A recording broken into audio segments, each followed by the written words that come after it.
विदिशा के दो भाई जिन्हें खेती विरासत में नहीं मिली, लेकिन दिल में एक जुनून था अपने गांव की जिंदगी और खेती को दुनिया तक पहुंचाने का। और इस जुनून की शुरुआत तब हुई जब विदिशा जैसे छोटे शहर में यूट्यूब और ब्लॉगिंग को कोई सीरियसली नहीं लेता था। वो जब खेतों में जाते, ट्रैक्टर चलाते या बीज बोते, तो बस अपना मोबाइल उठाते और उस पल को कैप्चर कर लेते।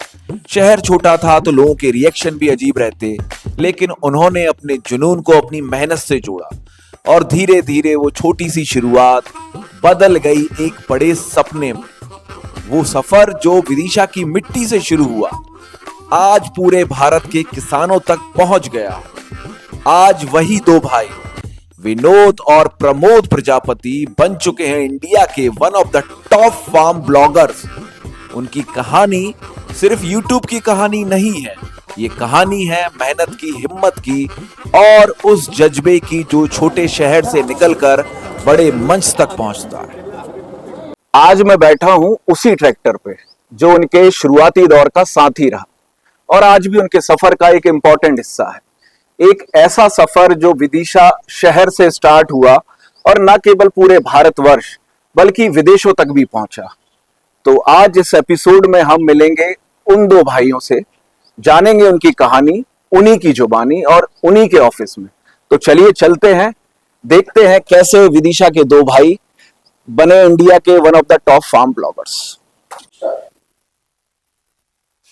तो मैं दीपक रघुवंशी कैमरामैन अभय जैन के साथ स्वागत करता हूं आप सभी का और आज के हमारे मेहमानों का, इंडिया के one of the top farm bloggers mister Vinod Prajapati ji का और मिस्टर प्रमोद जी का। बहुत बहुत स्वागत है आप दोनों का। आपका भी बहुत बहुत स्वागत है हमारे स्टूडियो में। ये छोटा सा हमारा स्टूडियो है जहाँ पे हम काम करते हैं, वीडियोस एडिट करते हैं और दुनिया के सामने प्रस्तुत करते हैं। चलिए, आपके स्टूडियो तक हम पहुंच गए हैं, लेकिन इस स्टूडियो की शुरुआत कैसे हुई? कब आपने पहला वीडियो बनाया? क्या इंस्पिरेशन थी आपकी? ये देखिए, इसकी शुरुआत लगभग 2011-12 के आसपास हुई थी और वो 11-12 का वो समय था जब इंटरनेट की क्रांति बिल्कुल भी नहीं थी और मतलब जो वायर वाले इंटरनेट थे, मतलब पीसी चला करते थे, साइबर कैफे चला करते थे जहाँ पे जाके लोग अपना इंटरनेट एक्सेस करते थे। मोबाइल फोन में उतना नहीं था, जीपीआरएस वो जमाना था और उस जमाने में पीसी पे यूट्यूब को एक्सेस करके वीडियोस देखा करता था। मतलब वो उस समय मैं जिमिंग करता था, जॉब पे था, तो वही फिटनेस के वीडियोस देखता था, एक्सरसाइज कैसे लगाते हैं ऐसे करके। तो उनमें से ही, उन्हीं वीडियोस से मुझे देख देख के इंस्पिरेशन मिली। यार मैं खुद भी जिम में एक्सरसाइज लगाता हूँ, बॉडी भी ठीक ठाक बना ली है, तो क्यों ना मैं भी ट्राई करूँ। तो ऐसे करके हमने शुरू किया। इंस्पिरेशन मतलब वो फिटनेस की वीडियोस से ही मिली। अब जैसे अब किस तरह के इक्विपमेंट यूज कर रहे थे, क्योंकि 2012 में तो उतने एडवांस इक्विपमेंट इंडिया में नहीं थे। उस समय बिल्कुल भी एडवांस नहीं थे और ये तो वो जमाना एक्चुअली जब मल्टीमीडिया फोन थे जिनके अंदर रेडियो होता था और एक मेमोरी कार्ड फंसा के आप गाने सुन सकते थे बस। और उसी दौर में जो है नए नए फोन्स की क्रांति आई थी। मतलब एंड्रॉयड फोन भी लॉन्च नहीं हुए थे उस समय, सादे फोन थे और उन्हीं फोन से मतलब ट्राई किया मैंने, लेकिन वो 144 240 पी पे जो है वो शूट कर पाते थे। 2 मेगापिक्सल 1 मेगापिक्सल के कैमरे थे, तो उनसे बात नहीं बनी। ट्राई करके देखा, फिर कुछ इधर उधर दोस्तों से जुगाड़ करके, आपको याद होगा सोनी के साइबर शॉट शुरू हुए थे जो फोटो भी खींचते थे और वीडियो बनाते थे। तो उन कैमरों में एक वो थी कि वो फोटो बढ़िया खींचते थे लेकिन वीडियो वो भी अच्छी नहीं बनाते थे। तो दोस्तों से इधर उधर जुगाड़ से पहले मैंने जुगाड़ करके कि भाई टेस्ट करके देख लेते हैं, फिर अपन सोचेंगे। तो वो भी मैंने ट्राई करा, तो उनमें भी मुझे वो ठीक ठाक क्वालिटी नहीं दिखी। 1-2 वीडियोस उससे बनाए, लेकिन फिर आगे बात बढ़ी कि यार कुछ करना है तो क्वालिटी लानी पड़ेगी, तो एक कैमरे की जुगाड़ करनी पड़ेगी। तो ऐसे करके हम आगे बढ़े कि यार एक कैमरा जुगाड़ना पड़ेगा। आप दोनों भाई जब शुरुआत कर रहे थे, अब देखिए विदिशा हमारा बहुत छोटा शहर, तो लोगों के क्या रिएक्शन थे उस समय?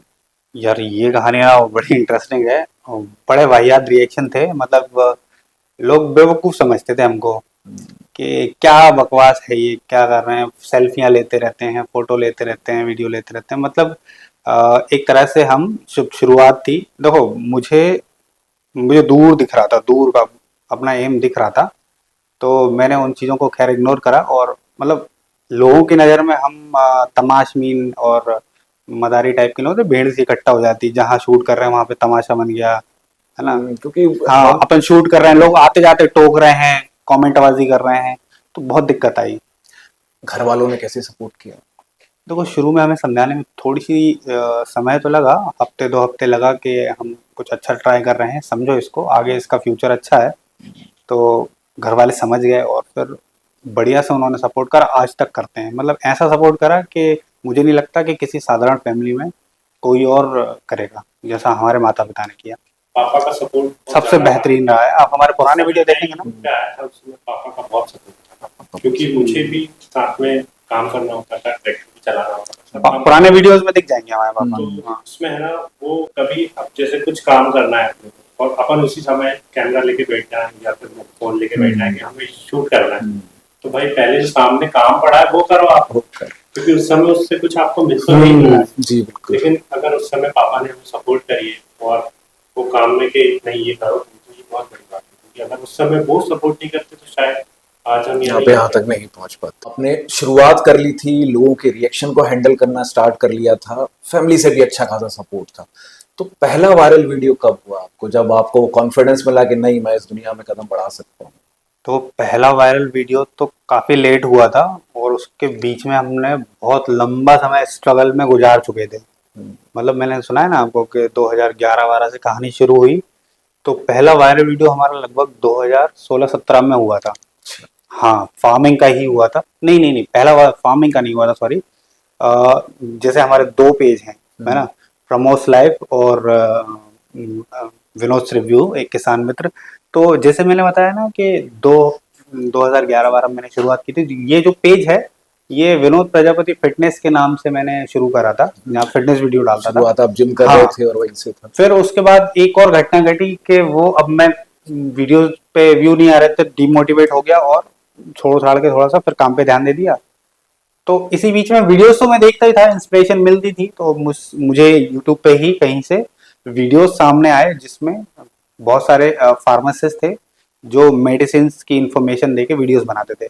अब मेरी लाइन भी फार्मा की थी, तो मैंने 10 साल फार्मा में रहा हूँ, और एक बड़ी सी कंपनी को मैंने फ्रेंचाइजी लेके चलाया है।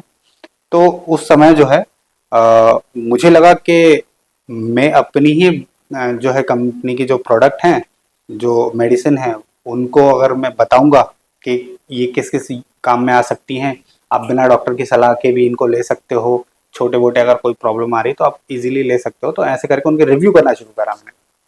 तो उसी उसी बीच में मैंने जो है, जब मेरी कंपनी के प्रोडक्ट खत्म हो गए तो दूसरी कंपनियों के, क्योंकि भाई वीडियोस तो बनाने थे, दूसरी कंपनियों के प्रोडक्ट थे, तो मैनकाइंड की एक आती है मैनफोर्स 50, है ना, सेक्सुअल वो होती है वो, तो उसका एक वीडियो बनाया था। वो हुआ तगड़ा उस जमाने में, मतलब 14-15 की बात होगी, वो 8-10 मिलियन व्यू आ गए थे उसके। अच्छा। हाँ, मतलब मेरी खुशी के ठिकाने नहीं थे, ऐसा हुआ है। और वो लगातार चला वीडियो के? नहीं नहीं नहीं, वो जहां तक क्योंकि खुशी आपने- ऊपर गई ना, और वो उसी रफ्तार से नीचे आई। जिस तरह देखो, से यूट्यूब पे इंस्पिरेशन मिली, मोटिवेशन मिली, हमने वीडियोस भी बनाए, और इत्तेफाक से एक दिन वो भी आया जब वीडियो वायरल भी हो गया और अच्छे व्यू आए, इतनी खुशी जिसकी याद नहीं। लेकिन वो खुशी ज्यादा नहीं रही, महीने 2 महीने रही बस, क्योंकि उसमें हमसे एक गलती हो गई और यूट्यूब की कम्युनिटी गाइडलाइन का उल्लंघन हो गया, अच्छा। और वो वीडियो यूट्यूब ने टेक डाउन कर दी। और अब उस चीज को समझने में मेरे को लगभग 15-20 दिन, महीना भर लग गया कि यार ये वीडियो डिलीट क्यों हुई। फिर समझा, यूट्यूब को मेल लिखे, बहुत सारे सर्च करा, गूगल पे, यूट्यूब पे भी सर्च करा कि भाई क्या होता। उस जमाने इन्फॉर्मेशन ज्यादा हुआ नहीं करती, क्योंकि इतने ज्यादा लोग थे ही नहीं, थे भी नहीं, और मोबाइल में ऐसे इंटरनेट एक्सेस नहीं कर हाँ सकते नहीं, थे। मोबाइल तो में तो कुछ भी नहीं था, सब कुछ डेस्कटॉप पे ही होता था उस समय। जो भी था शूट करके, एडिट करके, सब कुछ डेस्कटॉप पे होता, मोबाइल नहीं थे उस समय उस लेवल पे। तो फिर जब जांच पड़ताल करी तो ऐसा करके महीने भर में लगभग उसका हमको पता चला कि YouTube के अपना एक संविधान है जिसको कम्युनिटी गाइडलाइन कहते हैं।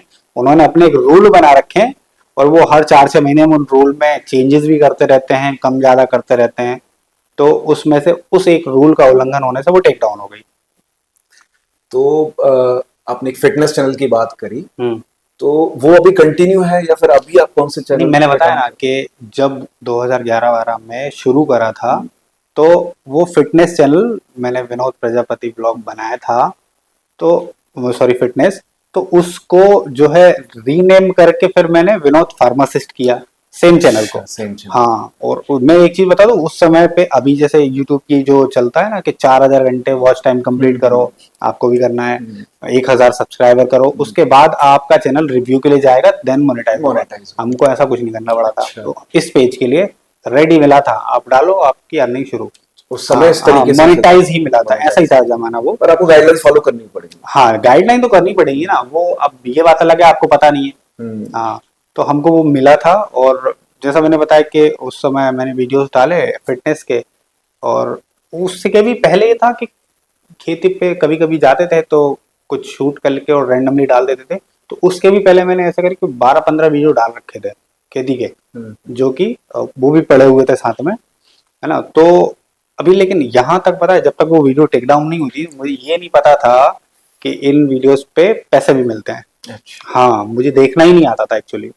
तो जब वो वीडियो टेक डाउन हुई तब उसके बारे में पता चला कि क्रिएटर स्टूडियो होता है इनका, वहां पे ये रेवेन्यू वाला सेक्शन भी होता है जिसमें दिखता है कि हर वीडियो पे कुछ पैसा मिला है। तो कितने ऐसा करके मेरे करीब $12-15 उस पे इकट्ठा हो रखे थे। तो मुझे देख के काफी आश्चर्य हुआ, मैंने कहा लिमिटेड व्यू 300, 400, 500, 1000 व्यू होंगे ज्यादा से ज्यादा एक एक वीडियो पे, और उस पे अच्छे खासे पैसे इकट्ठे हो रखे थे। तो जब वो वीडियो टेक डाउन हुई, अच्छा इस बीच में ये था, मैंने वो आपको बताया कि वो छोड़ दिया था, मैंने फिटनेस की वीडियो बनाई और एक गैप ले लिया था। तो वो उसी समय वो पॉलिसी आई थी कि आपको 4000 घंटे का वॉच टाइम कंप्लीट करना है। देन ये हुआ कि वो डिमोनेटाइज कर दिया उन्होंने, फिर हम मोनेटाइजेशन की जंग दोबारा इस चैनल पे लड़ने लगे, और फिर वीडियो डाली, वो मोनेटाइजेशन पे पहुंच ही गया था कि वीडियो टेक डाउन हो गई। और उसमें एक ये भी रूल है कि आप तब तक आपके पेज को अप्लाई नहीं कर सकते मोनेटाइजेशन के, तक आपके चैनल पे एक भी स्ट्राइक नहीं होनी चाहिए, चाहे वो कम्युनिटी गाइडलाइन हो या कॉपीराइट हो, एक भी स्ट्राइक नहीं होनी चाहिए। तो एक स्ट्राइक को एक्सपायर होने में 3 महीने लगते हैं। तो 3 महीने का फिर वेट करा, फिर एक बड़ा गैप आ गया। तो जब तक फिर और काम में उलझ गए, तो ऐसे करके थोड़ा सा ज्यादा ही टाइम दे दिया, फिर जाके हम आगे बढ़े थे। आप आगे बढ़े तो पहली बार आपका चैनल जैसे दोबारा से आपने रीस्टार्ट किया तो किस ईयर में मोनेटाइज हुआ? वो थी 2017-18। 17-18 में। हाँ, और मैं इस बार चैनल का नाम क्या था?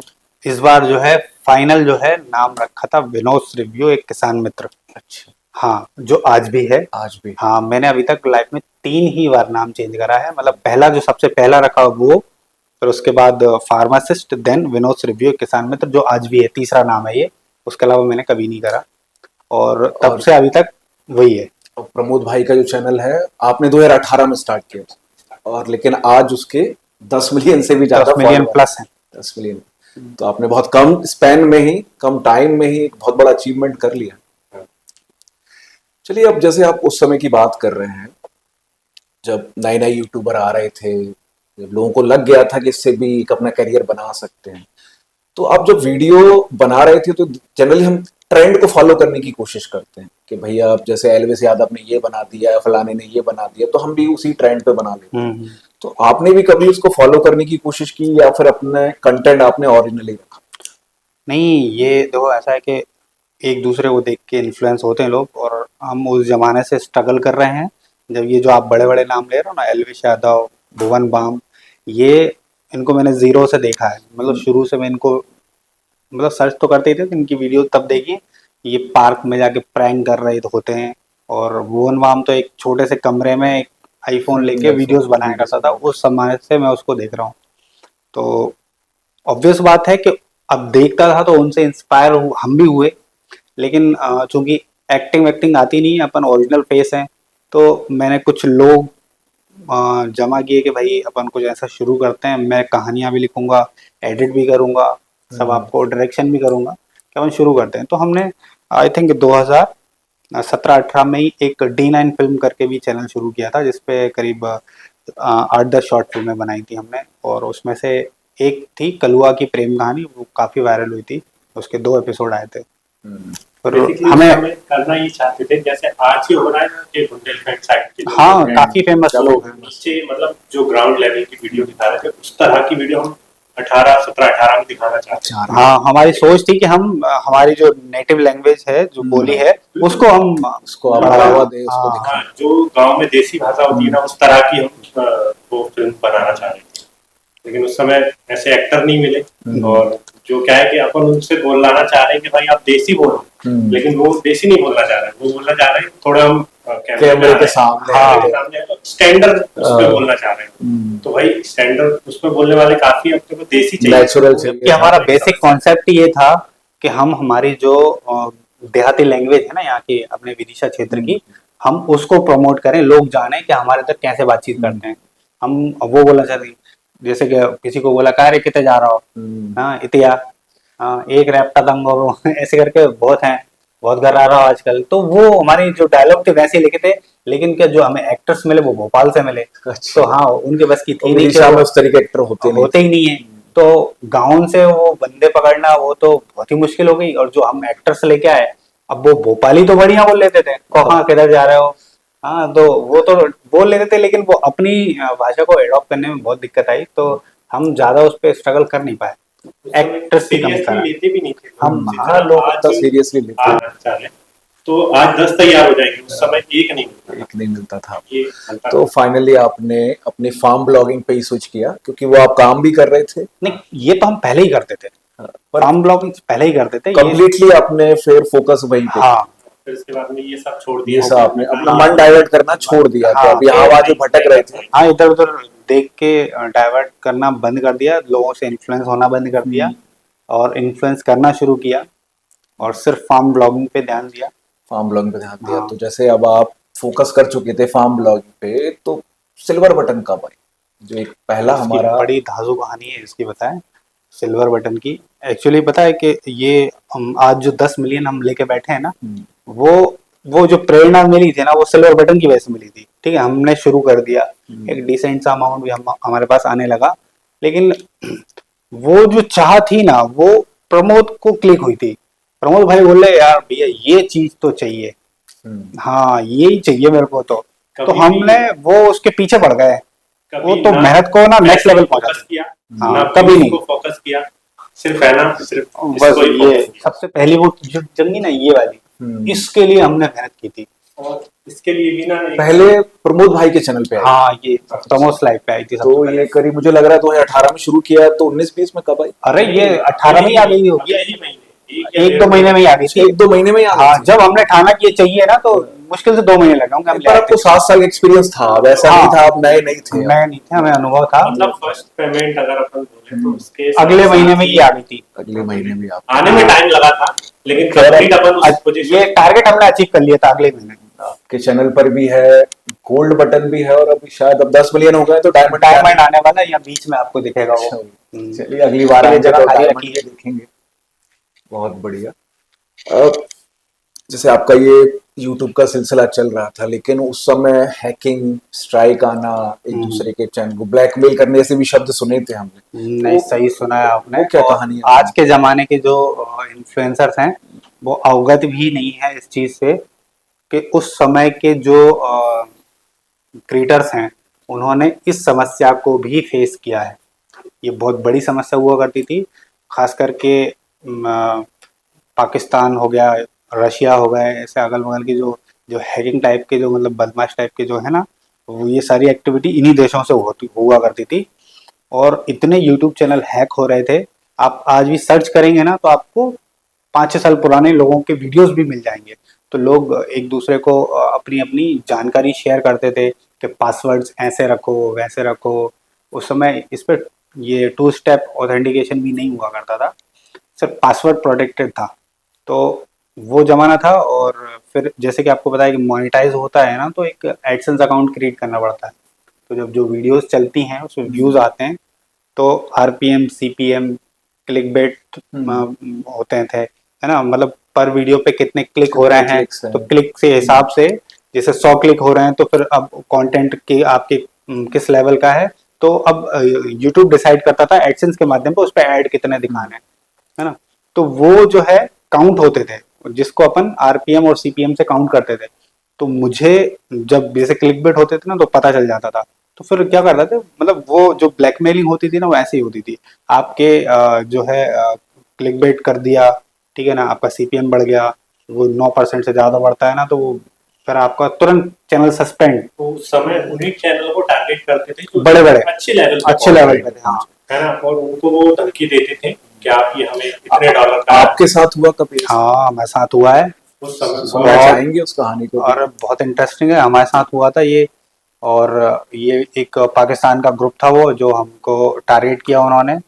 और उन्होंने हमको ये नोटिस भी भेजे, मेल भेजे, और कॉपीराइट भी भेजे उन्होंने हमको, फेक कॉपीराइट। अच्छा। हाँ, और उनको काउंटर करने में लगभग हमको 1 महीना लगा। हम पुलिस के पास भी गए, पुलिस वाले तो समझे ही नहीं जो वो कह रहा है। आप समझ पाए थे शुरुआत में कि ये हाँ fake हम है? मैं समझ गया था। आप समझ गए? हाँ, क्योंकि मैंने रिसर्च करी, और मैं काफी समय से, मुझे जब उस फील्ड में घुसे हैं ना, तो हर एक चीज जो नहीं पता चलती थी वो हम ढूंढते रहते थे।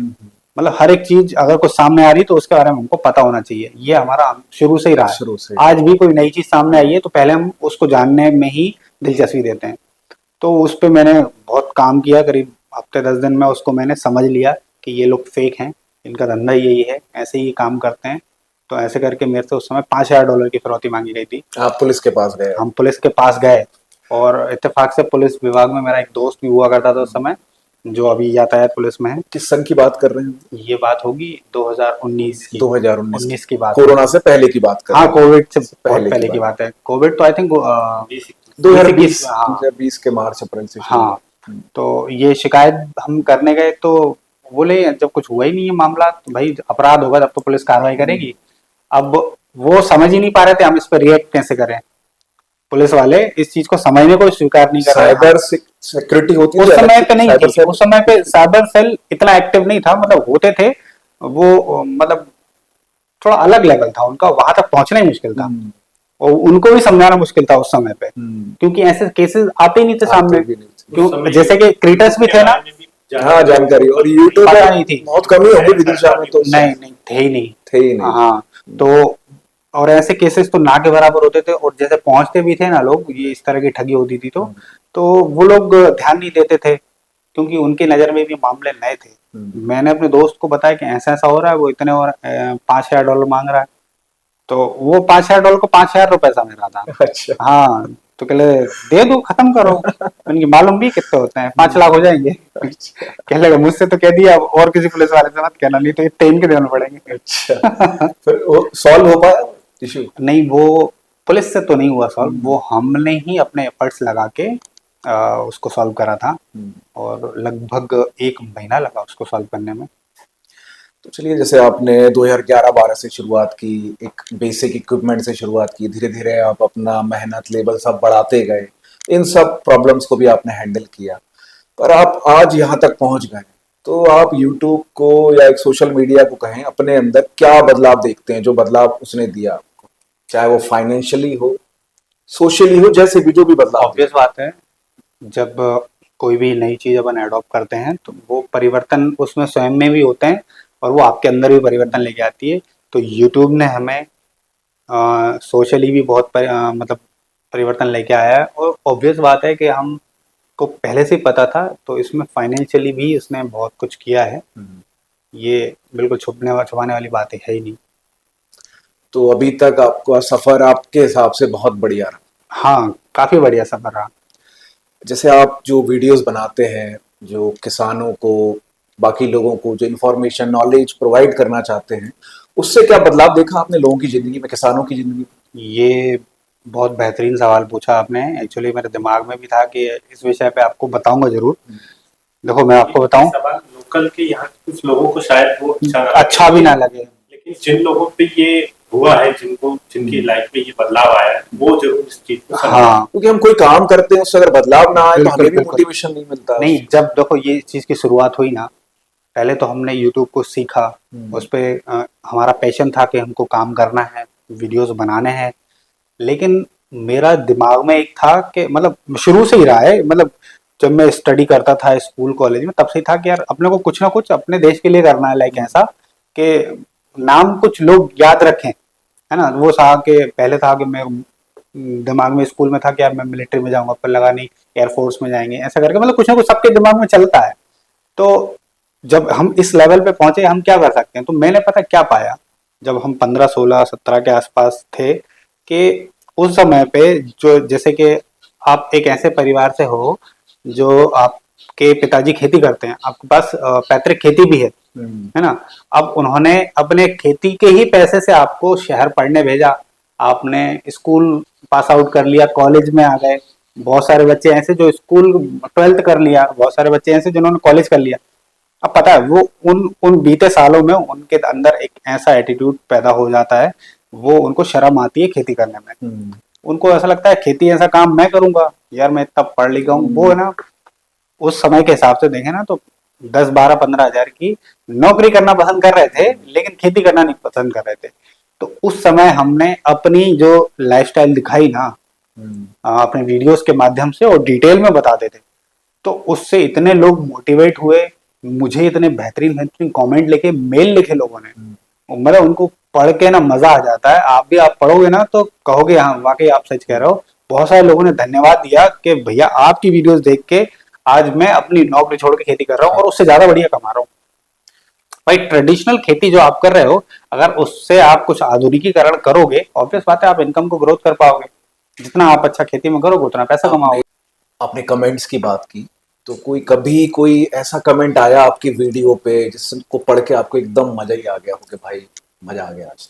बिल्कुल, आपने ऐसी मेमोरेबल याद दिला दी जो कि हम अपनी लाइफ में कभी भूल ही नहीं सकते।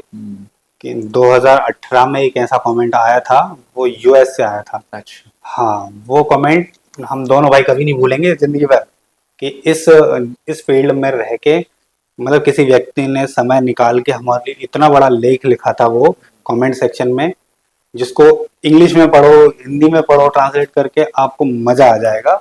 और वो कमेंट आपको अभी भी हम दिखा सकते हैं, क्योंकि वो वीडियो भी है और वो जिस वीडियो पे कमेंट है वो भी है। किस तरह का वीडियो बनाया था आपने? वो एक्चुअली पता है, जो फार्म ब्लॉगिंग होती है ना, वो नॉर्मल जैसे कि हम खेत पे गए, खेत पे काम कर रहे हैं, लेबर काम कर रही है, ट्रैक्टर भी चल रहा है, और हम अपन किस तरह से इधर से उधर जा रहे हैं, अपना काम समझा रहे हैं, कुछ सामग्री इधर से उधर जा रही है, पानी पीने के लिए पानी की जुगाड़ कर रहे हैं, तो खेतों पे तो आसानी से मिलता नहीं है। ठीक है, तो ऐसे करके सुबह से लेके शाम तक की दिनचर्या को छोटे छोटे सीन्स के माध्यम से हमने एक बड़ा सा वीडियो बना के अपलोड किया था। मतलब कोई भी भाषा को जानने वाला, जिसको मतलब दूर दुनिया में कुछ कोई भी भाषा आती है, वो वीडियो उसको देखेगा ना, उस वीडियो के अंदर क्या हो रहा है एग्जैक्टली वो वीडियो की फीलिंग से समझ जाएगा। लैंग्वेज आपने बैरियर लैंग्वेज बैरियर को तोड़ दिया था उस वीडियो ने। यही कारण था कि एक अमेरिका में बैठा हुआ अंग्रेज वो वीडियो को देख के हमारे लिए इतना बड़ा लेख लिखा। बहुत बढ़िया। और जैसे आपकी ये जर्नी तो चली रही है, अब आप दूसरे फार्म ब्लॉगर्स को भी देखते हैं, कुछ लोग नए भी आ रहे हैं, तो उनको कुछ आप कहना चाहेंगे, किस तरीके से वो काम कर रहे हैं, क्या चल रहा है? देखिए मैं बताऊँ ना कि मेरे जैसे फार्म ब्लॉगर तो मैंने नहीं देखे हैं, एक दो ही हैं बस, और बाकी जो हैं वो एक अलग ही ट्रेंड में चले जा रहे हैं। और जैसे मैंने बताया कि हमने अपने समय में और आज भी जो कर रहे हैं, हम अपने वीडियो से जो युवा पीढ़ी है उसको मोटिवेट कर रहे हैं कि आप छोटी मोटी नौकरी करने से अच्छा आप अपनी खेती पे ध्यान दो, और उससे भी आप नौकरी जितना या उससे अच्छा कमा सकते हो। आप किसी के अधीन नहीं रहोगे, आप स्वयं मालिक रहोगे, करना है करो, नहीं करना है मत करो, अपने घर वालों के साथ भी रहो, साथ में रहोगे, आप बाहर नहीं रहोगे। ऐसा करके हमने बहुत सारे लोगों को मोटिवेट किया। लेकिन आज के जो कुछ अब मैं क्या बोलूं, उनके लिए मेरे पास उचित शब्द नहीं है, फर्जी कह लो, जो भी कह लो, या फिर जैसे कि अभी जो ट्रेंड चल पड़ा है सोशल मीडिया का, है ना, किसान है नहीं, किसान नहीं है वो, कोई मतलब नहीं है वो, उनको सिर्फ यूट्यूब पे आना है, यूट्यूब पे आना है, पॉपुलर होना है, फील्ड दिख रही है। हाँ, कि ये फील्ड दिख रही है, कर लिया है तो अपन भी तो कर सकते हैं। बेसिकली मोटिवेशन हम ही है ना, क्योंकि अब हमारा जो लाइफस्टाइल लग रहा है गलत तरीके से मोटिवेट, वो गलत नहीं, वो युवा पीढ़ी को भटका रहे हैं। इससे क्या हो रहा है कि हमारी जो युवा पीढ़ी है वो कामचोर बन रही है, दिखावे की जिंदगी जी रही है, और उनको वो खेती से दूर हो रहे हैं।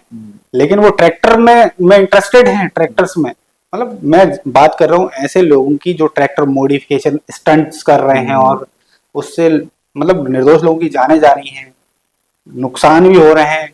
अब जो माता पिता ने मेहनत करके एक ट्रैक्टर लाके घर पे खड़ा किया है और अब उसके बच्चे जो हैं उसको बस उचका उचका के तोड़े दे रहे हैं, है ना, और खुद को भी नुकसान पहुंचा रहे हैं। तो मैं ऐसे लोगों से जो है बहुत नाराज हूँ कि ये बहुत गलत है।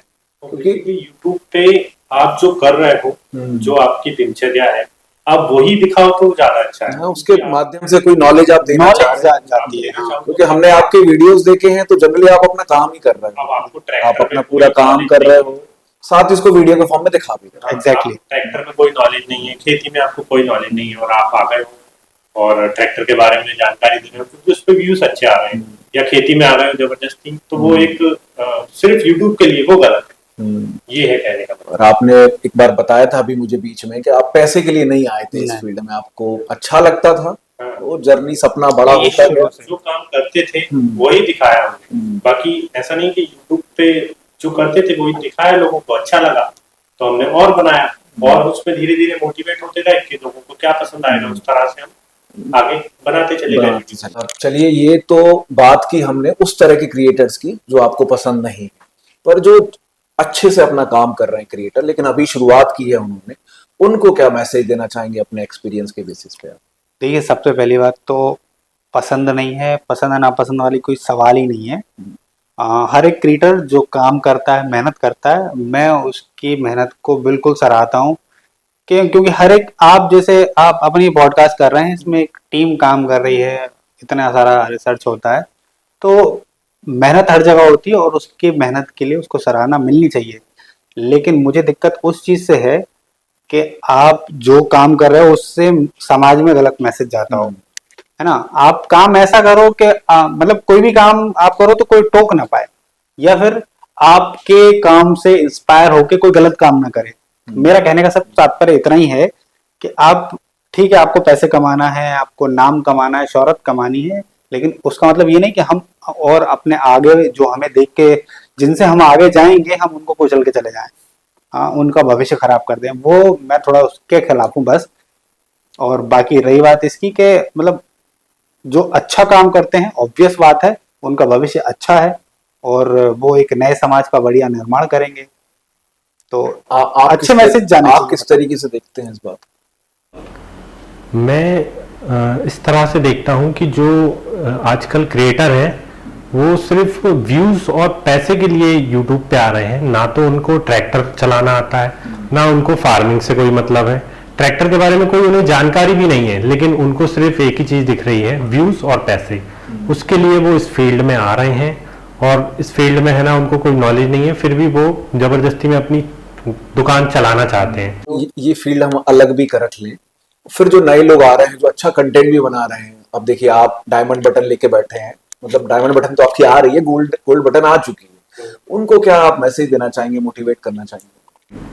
भाई वो लोग भी जो इस तरह से वीडियो बना रहे हैं वो बनाएं, उनके लिए भी बहुत अच्छा है, क्योंकि देखो हम भी जिस लेवल पे थे और आज जिस लेवल पे आए हैं, तो शुरुआत में ये नहीं कि आप पूरा काम धाम छोड़ के उसके पीछे लग जाओ, आप पार्ट टाइम अपना जो काम कर रहे हो वो भी करते रहो, यूट्यूब भी करते रहो, है ना। तो पूरा फोकस इस पे मत करो। पहले शुरुआत में आप आधा पार्ट टाइम की तरह इसको लो, तो आप एक दिन बहुत अच्छे यूट्यूबर बनोगे, जरूर बनोगे।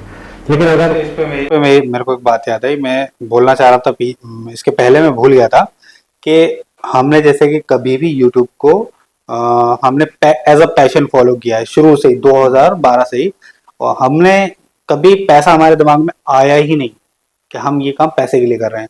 हमको मजा आता था, हमको वो काम करने में बहुत मजा आता था, और ऐसा नहीं था कि हमने खेती बंद कर दी हो यूट्यूब के लिए, हम खेती भी कर रहे थे, मैं अपनी जॉब भी कंटिन्यू करा, लेकिन एक्सीडेंट के बाद किसी कारण से मुझे वो छोड़नी पड़ी, तो मैं खेती की तरफ शिफ्ट हो गया।